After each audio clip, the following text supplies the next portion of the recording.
اوکرایني پوځیانو خپل ځوابي عملیات زیات کړي، خو پینټاګان خبرداري ورکړې چې د کانګرس له اقدام پرته به د روس د یرغل په وړاندې د روانو هڅو د ملاتړ لپاره پیسې په څو میاشتو کې خلاص شي. د امریکا ولسمشر جو بایدن د شروع چهارشنبې په ورځ وویل دی به لویه وینا وکړي چې امریکایان له اوکراین سره مرستو ته وهڅوي. زه به دا استدلال وکړم چې دا په بشپړه توګه د امریکا په ګټه ده چې اوکراین بریالی شي.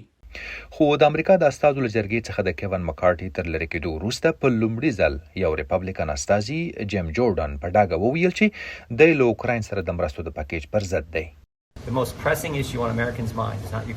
د امریکایانو په ذهنونو باندې تر ټولو د زیات فشار مسله اوکراین نه دی، بلکې د پولې حالات دي او په سړکونو باندې جرمونه دي.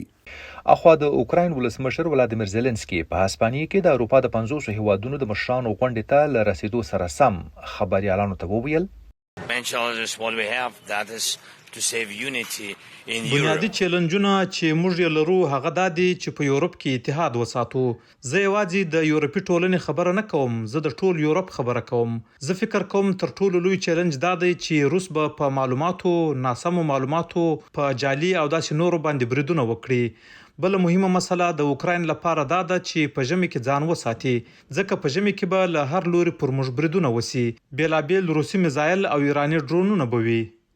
پوهان وایي که پیسې پر وخت برابر نشي نو دا د اوکراین د جګړې په ډګر او د روس په ځواکمنتیا اغیز کولای شي. روسان ډېره هیله لري چې په امریکا کې دا ګډوډي دوام وکړي او اوکراین ته کومې پیسې ورنکړل شي. خو د اوکراین د بهرنیو چارو وزیر ډیمیټری کولیبا د ګول یا دوشنبې په ورځ ویلي وو دی د امریکا په مرستو ډاډه دی. اخوا د روس د دفاع وزیر سرګی شایګو د روس په جنوبي برخو کې د پوځي روزنې له مرکزونو څخه لیدنه کړې ده. دفاع وزارت ویلي چې شایګو د جنگي ډرونونو د کارولو او د دښمن د اهدافو او پوځي وسایلو د لمنځه وړلو چارې له نږدې وڅارلې. د اوکراین جګړه شلمې میاشتې ته په داخلېدو ده او د ناټو د پوځي کمیټې مشر د 9 سهشنبې په ورځ د وسلو د زیرمو د کمیدو خبرداری ورکړی. موږ د یورپ له نیمو ډکو او یا کمو زیرمو د وسلو لیږل پیل کړل، نو ځکه د زیرمو لاندنۍ برخه اوس لیدل کیږي او اړتیا ده چې د وسلو صنعت خپل تولید ډیر زیات کړي. موږ ډیرو وسلو ته اړتیا لرو.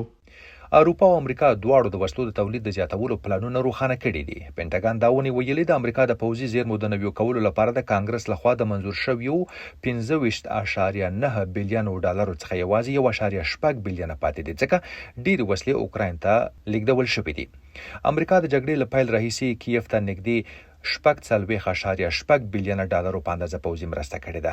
دغه ډول اروپایي ټولنې ورسره د 20 بلینو او برتانیې د 9 بلینو ډالرو مرسته کړې. مجاهد جواد د امریکا غږ ډیوه، واشنگټن ډي سي.